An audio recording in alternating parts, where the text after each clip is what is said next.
Thank you very, very much. The warm introduction and extraordinary video. I think that's got to be the best video I've ever had. And all of my former Princeton teammates there, it just makes it really, really special. First, I'd like to thank the board of directors here, of course, the Robinson family, Rachel, Della, and those of you who helped put together this terrific event. My daughter Victoria is here in the back, and I want to thank you for being here today. It's nice for you to take the time to be here, and many of my aerial teammates are here at another table. It was great to see on the video the discussion about my parents and their pioneering ways, and I still remember when I was a young person, we were sneaking down the stairs and watching and seeing Reverend Jackson holding court in my mom's living room.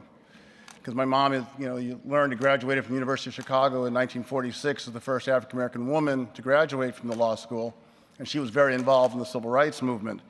But getting to see Reverend Jackson in those early days was very, very inspiring. And as many of you know, Reverend Jackson often talks about the importance of Jackie Robinson moments. And he talks about how we all know baseball became such a better sport once Jackie Robinson joined, and quickly showed the world that when you brought black players onto the teams were going to be better, and baseball was going to be better. And we were followed by great players like Willie Mays and Hank Aaron, and of course our own Mr. Cub in Chicago, Ernie Banks.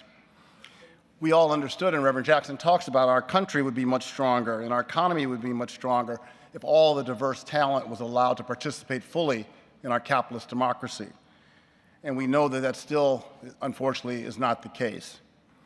In Chicago, we have some very proud Jackie Robinson moments that many of you know about. John Johnson created Ebony and Jet and became the first African-American to ever be on the Forbes 400. George Johnson created Johnson Products, Afro Sheen and Ultra Sheen, and had the first company listed on a major stock exchange.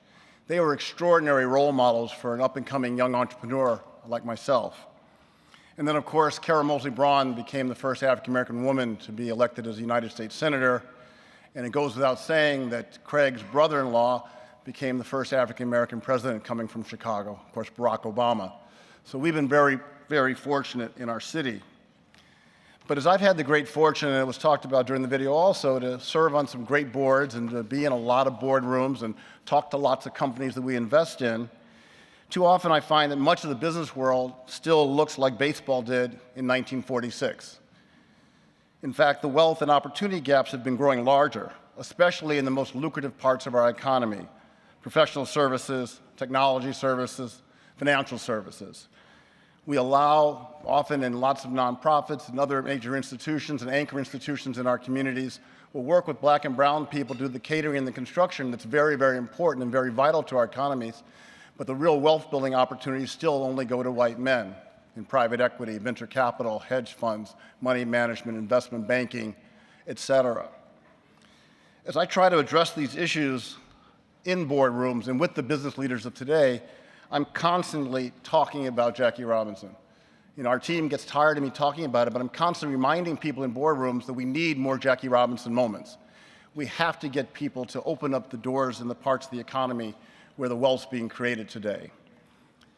Dr. King once said that he could not see how blacks would be liberated from the crushing weight of poor education, squalid housing, and economic strangulation until he is integrated with power into every level of American life.